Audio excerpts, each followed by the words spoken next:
nos tempos em que estamos vivendo, ser amigo de uma autoridade tão superior e poderosa como Jeová é tudo que a gente quer, não é? E quanto mais essa amizade for bem íntima, melhor para nós. Mas como que nós podemos, eu e você, termos essa amizade com o nosso Pai Celestial Jeová? Pelo menos atingindo 3 fatores, né? Podemos dizer que, primeiro, é ter esse forte desejo de ter amizade com Ele. O segundo é a importância de treinar a nossa consciência à base da Bíblia. E o terceiro é se tornar cristão maduro. Nós vamos ver, nessa cada fase, essas importâncias. Claro que todos nós queremos ser amigos de Deus, não tem a menor dúvida. E quando Jeová criou nossos primeiros pais, Adão e Eva, lá no passado, Ele fez de tudo para que tivessem essa amizade com Jeová. O nosso Criador Jeová colocou o homem num lugar perfeito e também ele tinha a possibilidade de ter vida eterna aqui na terra. O nosso Criador também nos criou com a capacidade de imitar as suas qualidades como amor e justiça. Vejam como isso é trazido a nossa atenção aqui no livro de Gênesis, o capítulo 1 e o versículo 27. Eu convido os irmãos e amigos a acompanhar na sua Bíblia. Gênesis 1, 27.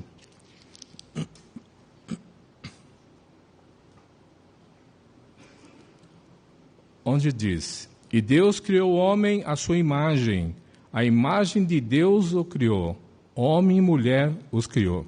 Notaram? Jeová nos criou à sua imagem.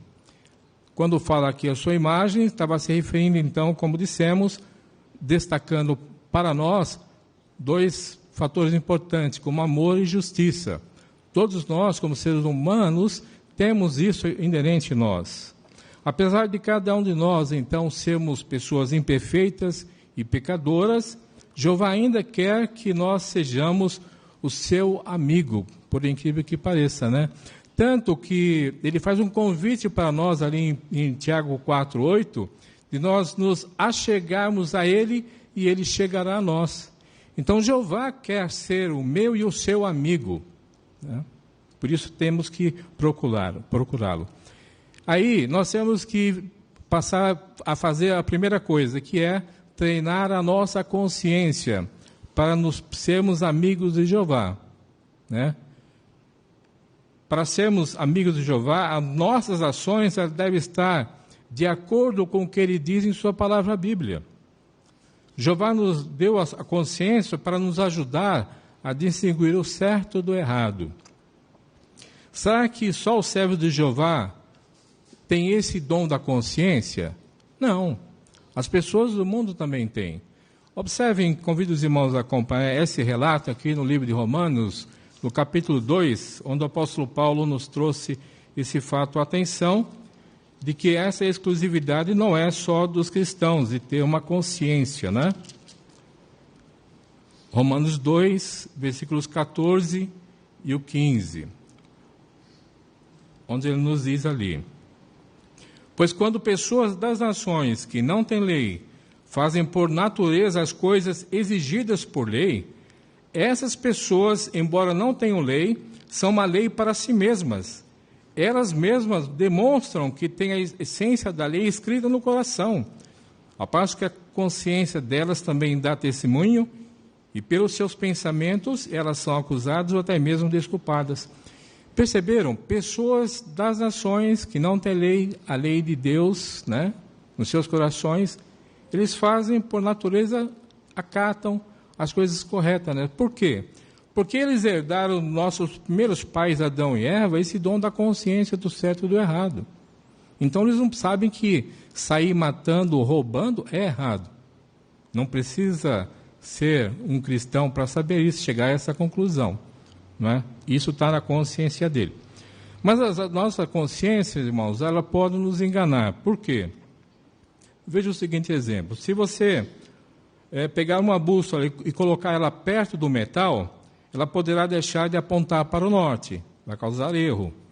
E se for usada com um péssimo mapa, ela vai se tornar um instrumento inútil. Isso se aplica, então, à nossa consciência. Se desejos egoístas do nosso coração influenciarem a nossa consciência, poderá também nos conduzir ao caminho errado. Por isso nós temos que ter cuidado com a nossa consciência. E se for usada sem uma orientação confiável, por exemplo, da palavra de Deus, a Bíblia, talvez nós não consigamos distinguir do certo do errado, né? Por isso, para que a nossa consciência ela funcione corretamente, com certeza cada um de nós precisa da orientação do Espírito Santo de Jeová para podermos entender também os pontos da palavra de Deus, a Bíblia. Ademais, para que a nossa consciência nos ajude a fazer o que é correto, nós precisamos treiná-la. Isso é um ponto importante, né? Podemos dizer que a consciência ela precisa ser esclarecida. Do contrário, ela pode ser enganosa, por incrível que pareça.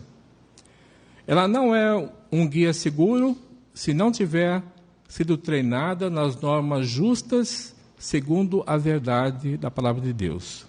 O seu desenvolvimento pode ser influenciado de modo errado pelo ambiente, pelos costumes, pela adoração e também pelos locais onde passa. Poderá, então, também julgar as coisas como certas ou erradas segundo normas incorretas. Um exemplo disso, nós podemos observar o que Jesus disse, citado em João 16:2, onde ele predisse que homens até mesmo matariam os seus servos, pensando que estavam prestando serviço a Deus. E nós temos um exemplo disso no caso do Saulo de Tarso, que mais tarde tornou-se apóstolo, né? Ele perseguia os cristãos com intenções assassinas contra os discípulos de Cristo, achando que estava prestando a Deus um serviço sagrado. Então veja que é importante nós treinarmos a nossa consciência para que possamos também adorar a Deus do modo correto. Então, somente uma consciência devidamente treinada pela palavra de Deus, ela pode corretamente avaliar, né, e endireitar cabalmente os assuntos da nossa vida, ou a vida que passamos no nosso dia a dia.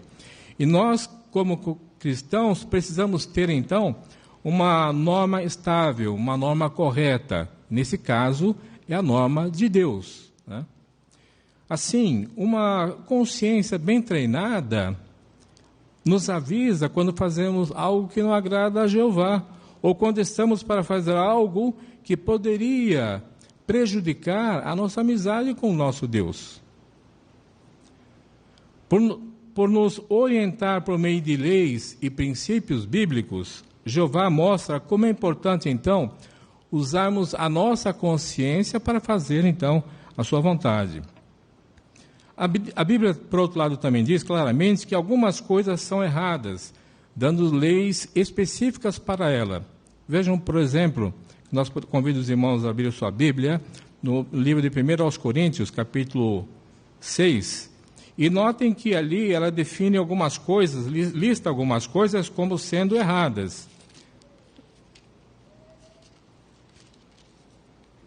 Como disse, dizendo que são erradas praticá-la, né? 1 Coríntios 6, versículo 9 e 10. Veja o que diz, olha. Ou será que vocês não sabem que os injustos não herdarão o reino de Deus? Não se enganem. Os que praticam imoralidade sexual, os idólatras, os adúlteros, os homens que se submetem a atos homossexuais, os homens que praticam homossexualismo, os ladrões, gananciosos, beberrões, os injuriadores, extorsores, não herdarão o reino de Deus.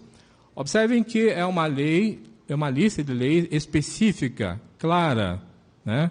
Ao ler, nós sabemos que é errado cometer tais coisas, não é? Não tem dúvida. Quando obedecemos essas leis, especialmente quando ninguém está olhando, mostramos o que estamos sentindo por aqueles que produziu essas leis, nesse caso, o nosso Pai Celestial, Jeová.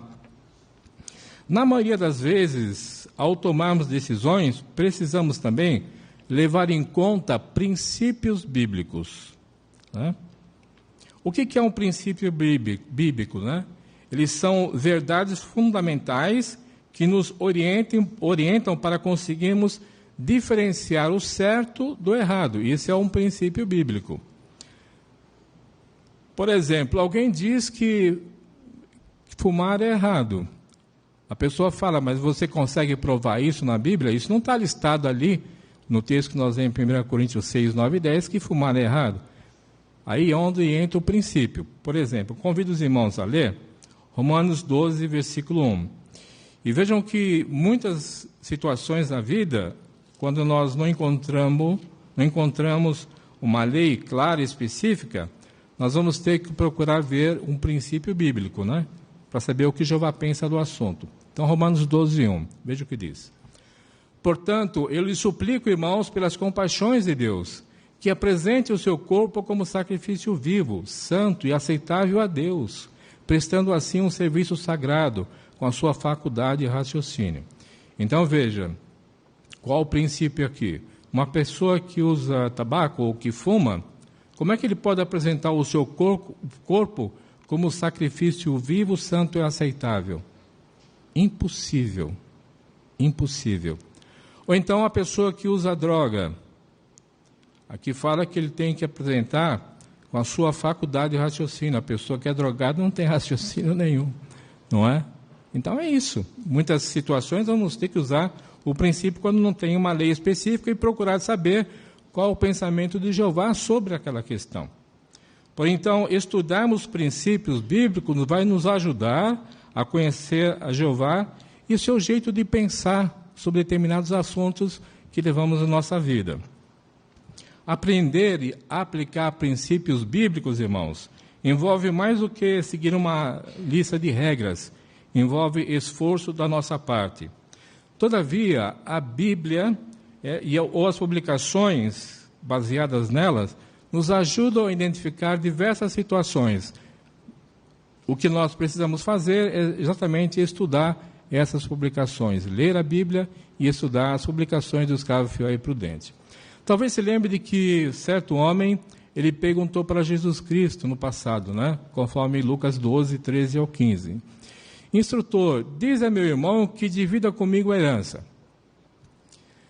Em vez de rapidamente fornecer uma regra para resolver aquela questão ou aquela disputa, Jesus simplesmente lhe indicou um princípio bastante abrangente. Ele disse, mantende os olhos abertos e guardai-vos de toda sorte de cobiça. Né? Então indicou que a cobiça é errada, é um princípio. E essa informação não só serviu para as pessoas no passado, mas ela é útil para os nossos dias hoje, a importância de usarmos princípios ao lidar com diversas situações na vida. Atualmente, nós como cristãos, irmãos, queremos ser guiados pelos princípios de Jeová em assuntos pessoais, tais como a escolha da amizade, diversão, música, matéria de leitura e assim por diante. Muitas vezes, como dizemos, não tem uma lei específica baseada na Bíblia, mas tem um princípio. Nós temos que descobrir qual o pensamento de Jeová sobre o assunto. Então, vamos lá. Um princípio que pode ajudar nesse caso, 1 Coríntios 15, 33, que eu convido os irmãos a acompanhar. Veja o que diz ali e vamos descobrir o princípio, né? 1 Coríntios 15, 33. Onde diz, não se deixe enganar, más companhias estragam bons hábitos. Então, é aquela situação, né? Você é obrigado, muitas vezes, a ter ou a trabalhar com alguém no seu serviço, né? Uma pessoa que não serve a Jeová no seu local de trabalho. E você é obrigado a estar com ele. Muitas vezes você na escola, você também é obrigado a ficar com seu coleguinha ali na hora da escola. A pergunta é, e depois? Depois que acaba o horário do trabalho, depois que acaba o horário da escola, você é obrigado a ficar com ele? Entendeu? Onde entra o princípio da má associação. Né? Então, muitas vezes não tem uma lei específica, mas tem um princípio que pode nos conduzir a tomar uma decisão certa, que vai agradar ao nosso Pai Celestial Jeová. Assim se pergunta-se, né? Que tipo de pessoa seria uma má companhia para você ou para mim? Normalmente, uma que não segue os padrões de Jeová estabelecido em sua palavra, a Bíblia. Essa seria uma má companhia. Ao passo que aumentamos, então, em conhecimento, entendimento e apreço por Jeová e pelas normas dele, a nossa consciência, o nosso senso moral, ajuda-nos a aplicar princípios divinos em quaisquer situações que enfrentamos, mesmo em assuntos bem particulares. Assim, quando fomos guiados pelos princípios bíblicos, não tentamos procurar brechas, né, na lei de Deus, nem imitaremos os que procuram ver até aonde pode ir para violar tais leis. Damos-nos conta de que tais ideias seriam contraproducentes e prejudiciais a nós mesmos, né? Então, nós vimos até aqui a importância para termos uma amizade com Jeová, cada vez ser mais amigos de Jeová, treinar a nossa consciência, porque aí nós vamos começar a fazer as coisas que Jeová agrada e ele vai se sentir feliz. Agora nós vamos ver, irmãos, a importância de tornar-se um cristão maduro. Veja, tornar-se um cristão maduro. Nós vamos entrar muito bom nesse ponto, né?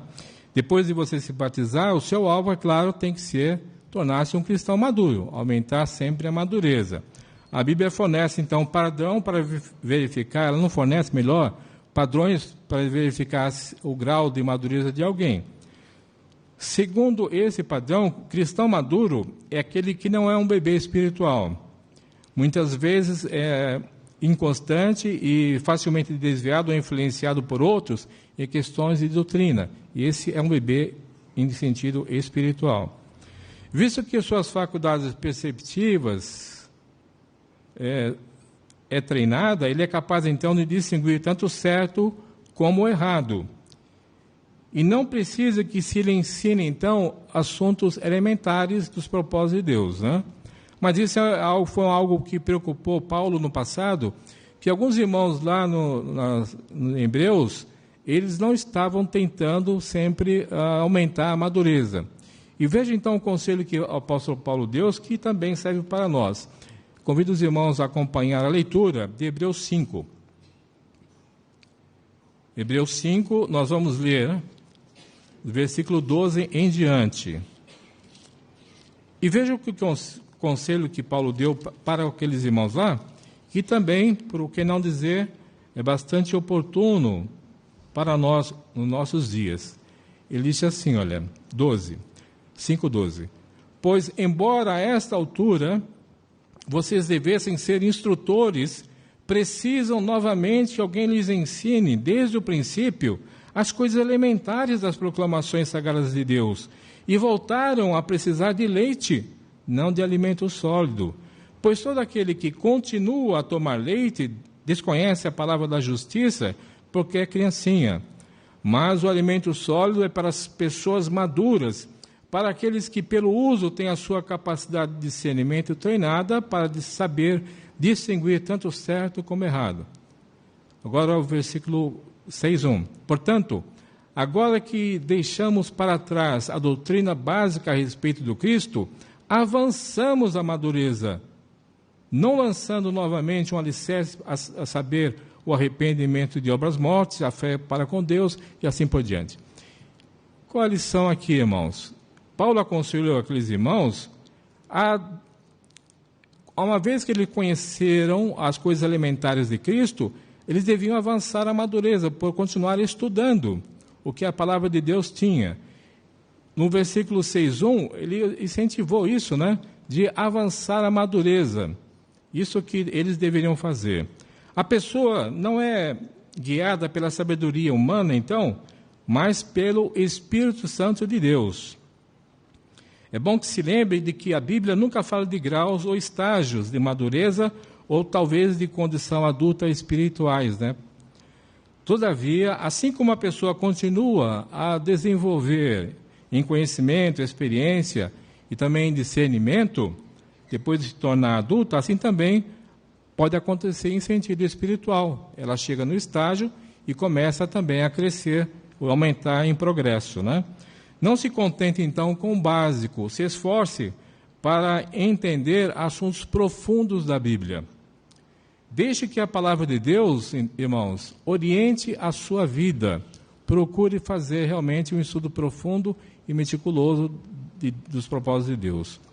Para atingir a madureza, então, temos de conhecer bem a palavra de Deus, a Bíblia, e a sua mensagem que ela tem para cada um de nós.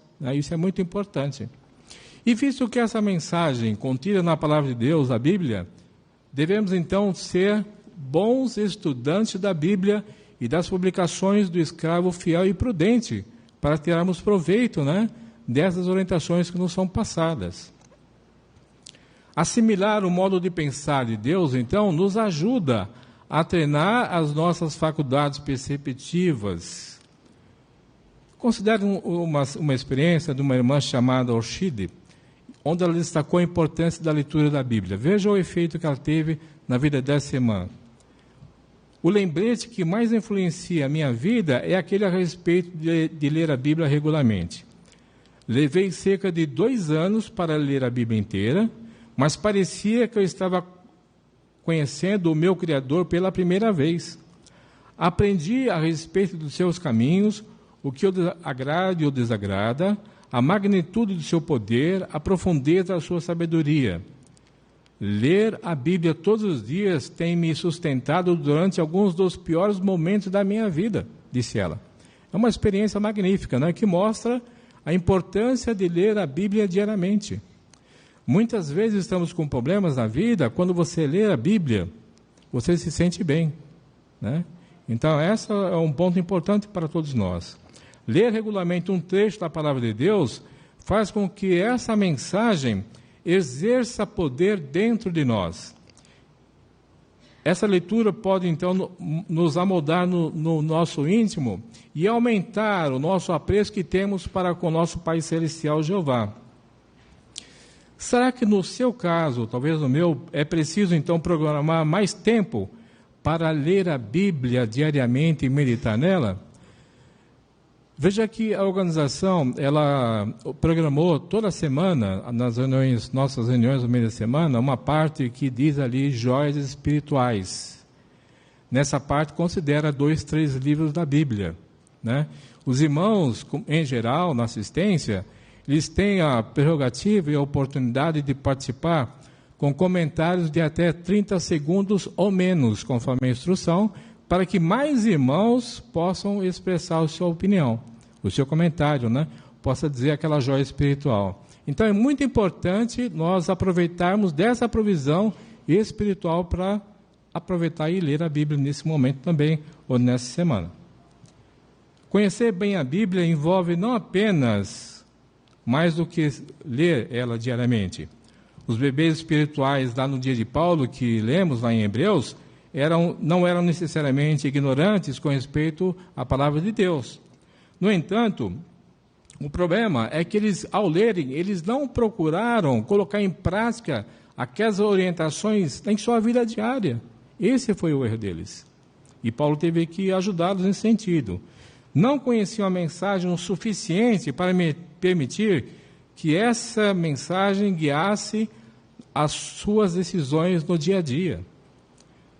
Conhecer, irmãos, bem a palavra de Deus significa saber o que ela diz e aplicar esse conhecimento na nossa vida.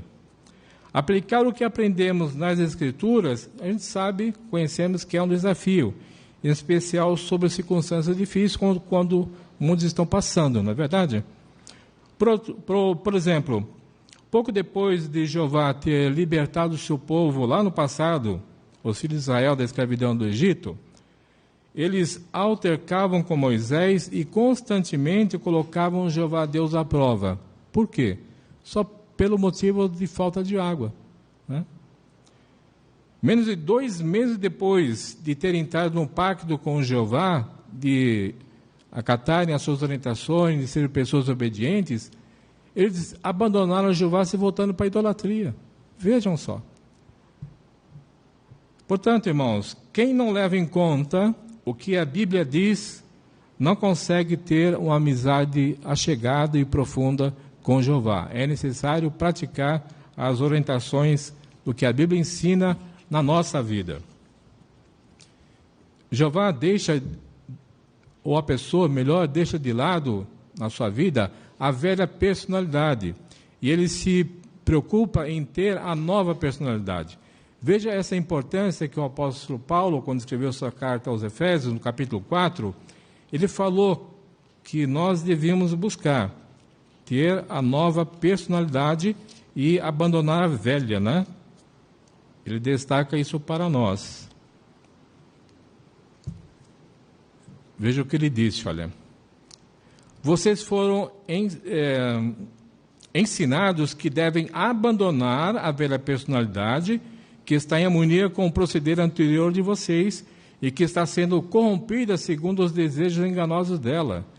Continuem a renovar a sua maneira de pensar e revistam-se da nova personalidade que foi criada segundo a vontade de Deus em verdadeira justiça e lealdade. Então, quando você ler a Bíblia e eu lemos a Bíblia, nós devemos seguir essa orientação. A velha personalidade, que estava ligada então a obras da carne, devemos abandonar e revestir da nova personalidade que está vinculada ao fruto do Espírito de Deus, né? Quando praticamos isso em nossa vida, nós temos uma vida melhor. E Paulo também frisou aqui que devemos eliminar raciocínios que causam divisões em nossa congregação. O cristão maduro entende que os servos de Jeová precisam ser unidos, tendo o mesmo conhecimento contido na palavra de Deus, a Bíblia. Já o cristão que não é maduro é como uma criança, ele não tem bom senso nem equilíbrio. À medida que nos tornamos, então, cristão maduro, ficamos, então, com certeza, mais amigos de Jeová. Somos protegidos do mundo maligno, que está debaixo do maligno que estamos vivendo. Na verdade, irmãos, ter as faculdades perceptivas corretamente treinadas para distinguir do certo do errado é ou serve para nós uma verdadeira proteção contra o mundo que está todo contra o senso de moral. E outro benefício da madureza é que ela nos fortalece o nosso coração simbólico e não nos deixa ser levados por ensinos vários e estranhos. Quando nos esforçamos em fazer progresso espiritual, a nossa mente fica, então, como que focalizada em coisas espirituais, ou mais importantes. Desse modo, aumentamos nosso apreço por Deus e por todas as suas provisões que Jeová tem dado em nosso benefício. O cristão plenamente desenvolvido, então, na capacidade de entendimento, ele desenvolve gratidão e desfruta, desde então, uma boa relação com nosso Pai Celestial, Jeová. A verdade é assim, quanto mais o nosso pensamento se parecerem com os de Jeová, mais conseguiremos imitar as suas qualidades. Por isso, seja cada vez mais amigo de Jeová. O nosso crescimento espiritual, ele não vai parar, a menos que nos tornemos cristãos maduros. Timóteo era um cristão maduro quando recebeu o incentivo de Paulo para continuar a fazer progresso. Por não parar de progredir, ele conseguiu imitar ainda melhor as qualidades de Jeová no modo de falar, de pensar e também de agir. É um exemplo também que podemos imitar. Assim, procure sempre se esforçar para aumentar seu conhecimento sobre Deus e procure valorizar cada vez mais isso, as leis deles também. Todos nós devemos demonstrar as qualidades do fruto do Espírito de Deus, do Espírito Santo de Deus em nossas vidas, conforme nós somos orientados aqui no livro de Gálatas 5. Vamos ler? O 22 e o 23. Gálatas 5. Veja o conselho amoroso que o apóstolo Paulo nos dá, que devemos levar em consideração.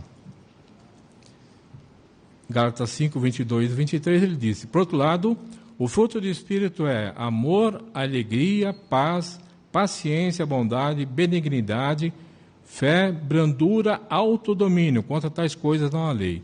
O que nós precisamos fazer é procurar aplicar essas leis, esses princípios, no relacionamento com nossos irmãos, na congregação, né? Aí vamos demonstrar que temos o Espírito de Deus e que somos realmente amigos de Jeová.